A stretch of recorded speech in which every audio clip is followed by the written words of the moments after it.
Welcome to the Daily Vibecasting. Today, Elon Musk is suing his own creation for $134 billion. AI agents are officially getting their own credit cards, and an MRI study on toddlers is flashing red signals for the future of the human brain. Yeah, it's a completely wild timeline today. It really is.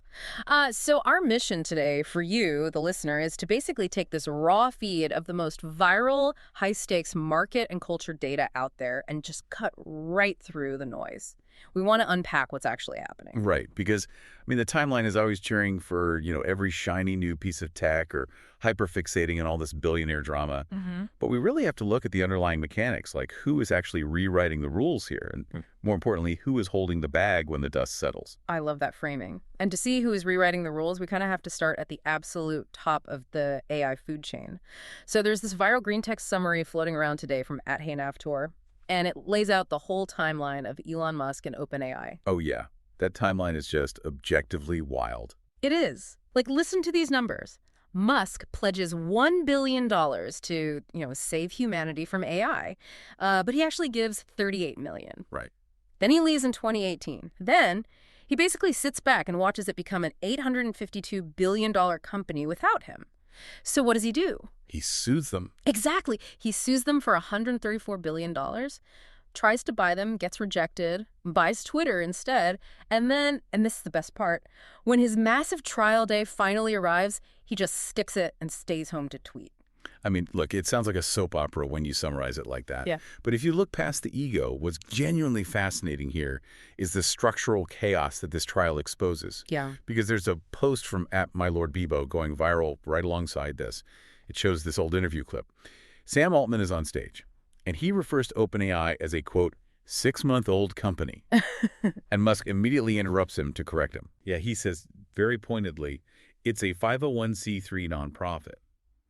And that distinction, like that single mechanical difference, is the entire crux of this federal trial in Oakland right now. But wait, explain that mechanism for the listener really quick. How do you even attempt to sue an $800 billion tech juggernaut on the basis of a nonprofit tax code? Polymarket is currently giving Musk only a 37% chance of winning, so clearly the betting markets think it's a massive stretch. You can't just unbake a cake of this magnitude, right? Well, see, Musk's legal argument is actually pretty foundational. A 501c3 is a charitable trust. Okay. So if you donate millions of dollars to a charity to, say, save the rainforest, that charity cannot legally pivot 5 years later, spin up a for-profit subsidiary, and then use the intellectual property your donations funded to start an incredibly lucrative logging company. I see. Right. So Musk is arguing OpenAI breached their founding charitable trust by pivoting to a profit-maximizing model with Microsoft. But the problem is the remedy. Because they're just too big now. Exactly. Reverting an entity of this size back to a pure nonprofit is financially unprecedented. The legal friction of trying to dismantle those equity structures would just be an absolute nightmare. And frankly, OpenAI isn't acting like a company sweating a structural collapse at all. They are projecting total momentum right now. Oh, yeah, completely. OpenAI just announced that Dev Day, which is their massive developer conference, is returning to San Francisco on September 29th. You have people like Adobe's senior AI evangelist at iCreateLife already hyping it up in the replies. They are just charging forward because in this market, hesitation is death. It really is. But, speaking of structural control, if you want to see how you permanently secure a company against the exact kind of legal vulnerability that OpenAI is facing, you just have to look at Musk's other massive play today. Oh, you're talking about the SpaceX SEC IPO filing? Yeah. Yes, @KobeSaletter posted the details on this, and the scale is just staggering. So the filing outlines a compensation package granting Musk up to 200 million supervoting shares. Yep. But, and this is a massive, but he only gets them if 2 specific conditions are met. Condition 1, SpaceX has to hit a $7.5 trillion valuation. And condition 2, they must establish a permanent Mars colony with at least 1 million residents. Okay, so let's break down the mechanics of a supervoting share because it's so crucial to understand this. Normally, 1 share equals 1 vote. Makes sense. But supervoting shares might give you 10 or even 100 votes per single share. So it basically allows a founder to own a minority of the actual money in the company, but retain an absolute dictatorship over the voting power. Right, but I'm looking at those conditions and I'm thinking, is this visionary leadership or is it just a CEO setting impossible consensus-defying goalposts? Like $7.5 trillion is roughly the size of multiple tech giants combined. Yeah. And logistics-wise, I mean, putting 1 million people on ours is a biological and engineering hurdle that borders on literal science fiction. It is borderline science fiction. Yep. But structurally, it is a brilliant legal defense mechanism. Wait, how so? Think about fiduciary duty. A public company CEO is legally required to maximize shareholder value, which is usually measured in quarterly profits. Right, Wall Street demands returns. Exactly. But by embedding a multiplanetary goal directly into an SEC filing and tying his control to it, Musk is building a legal shield. If shareholders ever try to sue him for spending billions on experimental rockets instead of paying out dividends, he can just point to the charter and say, hey, my legal mandate is to build a Mars colony. Oh, wow. Yeah, it frames his total control not as corporate greed, but as a legally binding safeguard for humanity's future. That is wild. He is basically using the concept of human extinction as a corporate moat. Yep. But look, while tech billionaires are out there trying to write the rules for space and AI, we're seeing an equally fierce battle right now over the foundational rules of our macroeconomy and our political system. Oh, definitely. And we really need to give you, the listener, a strictly impartial briefing on what is dominating the political timeline today. Because the bedrock of how capital and representation work is literally shifting under our feet. First up, Watcher Guru reported that Federal Reserve Chair Jerome Powell announced he's staying on the Board of Governors until his term officially ends in May 2028. Yeah. And they paired the news with that "I'm not leaving" video of Leonardo DiCaprio from The Wolf of Wall Street. Which is an incredible meme, but, I mean, the structural implications of this are massive. Yeah. Let's look at how the Fed actually works. Yeah, break it down. So you have the chair who serves a 4-year term, and then you have the Board of Governors who serves staggered 14-year terms. Powell's chairmanship ends in May 2026. Normally, an outgoing chair just resigns their board seat entirely and, goes to give lucrative speeches. Right. But by intentionally staying in his seat for another 2 years as a regular governor, Powell is intentionally blocking an immediate board vacancy. Right, a vacancy that President Trump would otherwise get to fill immediately. And that is sparking this fiery debate on the timeline right now over central bank independence. Like, should the people setting the interest rates for your mortgage and your credit cards be completely insulated from the elected government, or is that inherently undemocratic? Exactly. Yeah. And that fight over structural representation is bleeding directly into the courts and state policies today. It really is. We're seeing huge engagement on 2 major political posts today that really highlight this polarization. First, Barack Obama posted a heavy critique of today's Supreme Court decision in Louisiana v. Calais. Yeah, big case. Very big. The court struck down a majority black congressional district, and Obama is arguing that this ruling effectively guts Section 2 of the Voting Rights Act. So the mechanism he's pointing to is partisan gerrymandering, which is the practice of state legislatures redrawing map lines to pack opposing voters into a single district or crack them apart to dilute their power. Obama is arguing this ruling frees legislatures to systematically weaken minority voting power so long as they can legally disguise it under the excuse of partisan map drawing.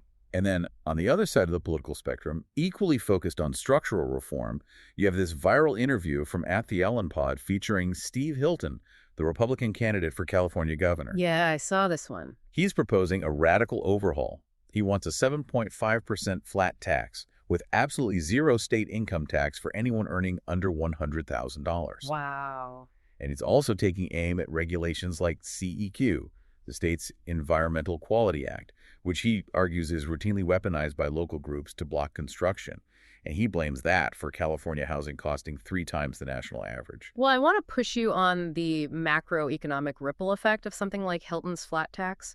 What actually happens to a state economy if you wipe out taxes for everyone under 100 grand but flatten it for the wealthy? So a flat tax eliminates the complex web of loopholes that usually benefit the ultra-wealthy, right? It ensures a baseline collection. However, it fundamentally shifts the tax burden. Progressive taxes ask more from high earners. A flat tax takes the exact same percentage from a billionaire as it does from someone making $101,000. Right. The theory is it incentivizes businesses and high net worth individuals to stay in California, which generates economic growth. But the critique is that it could completely gut state revenue for public services. Yeah, so to synthesize this impartially for you guys listening, whether we are looking at the Federal Reserve's board composition, the Supreme Court redefining electoral maps, or a radical overhaul of California's tax and housing policy, the foundational rules of money and political representation are actively being rewritten right now. And capital is going to move aggressively in response to whichever way those dominoes fall. Which perfectly leads us to our next segment. Because it's not just capital moving aggressively, it is human labor. We are seeing a micro-labor earthquake today. Greg Isenberg posted a recap of his interview with Airtable CEO Howie Liu, and Liu made a claim that is terrifying or thrilling, depending entirely on your job. Yeah, this is wild. He said the AI agent market isn't just worth $1 trillion. He says it is targeting the entire GDP of white-collar labor, tens of trillions of dollars. The timeline loves cheering for efficiency. But we really have to look at the underlying mechanics of what an AI agent actually is. Lou isn't talking about a chatbot where you type a prompt and get a paragraph back. He's talking about running 30 parallel Claude agents. 30. 30. A true agent operates in a loop. You give it a high-level goal like write a corporate board memo about Q3 earnings, and it autonomously gathers data, drafts it, critiques its own work, revises it, and finalizes it. He said they are doing this for $150 in a fraction of the usual time. But here's where it gets really crazy. These digital workers aren't just writing memos anymore. They are getting bank accounts. At Stripe just announced they are launching the Link wallet specifically for AI agents. This is a massive threshold to cross. It is. To give you a mechanical analogy, it's sort of like giving your teenager a credit card, but the card automatically self-destructs if they try to buy anything other than the exact brand of milk you told them to get. Right. So the agent figures out you need a hotel booking, requests the spend, and you approve it via biometric authentication using a generated virtual card. Stripe claims the payment credentials are never exposed to the AI model itself. Well, controlled autonomy sounds amazing in a press release. Right. But is this actually sustainable, or is it a liability nightmare waiting to happen? We know these models hallucinate. Definitely. You give an agent a wallet, and it's all seamless efficiency until a logic loop breaks, and it suddenly tries to make a $10,000 unapproved purchase because it misinterpreted a flight price. I admit, the friction between speed and safety is going to be tested immediately, especially because the infrastructure making these agents powerful is rapidly advancing. At CryptoPunk7213, posted that Cursor's new SDK has essentially built an indestructible moat. Oh yeah, Cursor's everywhere right now. They are taking base AI models like GPT 5.5 or Composer 2 and basically commoditizing them. Cursor's agent harness is acting as a 10x performance multiplier. Right, so let's explain how a harness works. The base model, the AI brain from OpenAI or Anthropic, that's the engine. But Cursor provides the chassis, the wheels, and the steering. The harness explores your code repositories, reads your files, and runs commands. Okay. If the harness is doing the heavy lifting, the underlying AI engine just becomes interchangeable. Though, Anthropic is still proving how powerful their base models are if you actually know how to talk to them. At Sarah Hole 1 had this hilarious viral post today. The monkey one. Yes. He watched a 24-minute demo from Anthropic engineers processing Swedish car accident forms and realized he's been using their AI like a monkey with a saw. He literally paired it with a BBC clip of an orangutan aggressively hacking at a piece of wood. It's a great visual, but the technical takeaway there is profound. These engineers were using advanced prompt engineering, specifically XML output formatting. Explain that a bit. By forcing the AI to output its answer in strict XML code brackets, you restrict its ability to ramble. You are essentially putting blinders on the model, forcing it to focus purely on sequential logic and completely eliminating the conversational space where hallucinations usually happen. That makes so much sense. It stops being a chatbot and becomes a highly reliable analytical engine. And Google is baking this directly into the user experience now, too. At Sundar Pichai announced that Gemini users can now generate formatted docs, sheets, and PDFs directly inside the chat interface. No more copying and pasting markdown text. If the AI can logically reason through a complex Swedish insurance form, format the final report perfectly into a Google Doc, and then use a Stripe wallet to pay the processing fee, what exactly is the junior white-collar analyst doing? That is the extinction thesis in action. And it's hitting the physical world, too. At Ritwik Pivan posted about a company called SquareMind raising $18 million to build a robotic system called the Swan. It performs full-body dermoscopic skin scans in minutes to track moles and detect melanoma. Now, on the surface, robotic skin cancer detection sounds like a pure win for human health.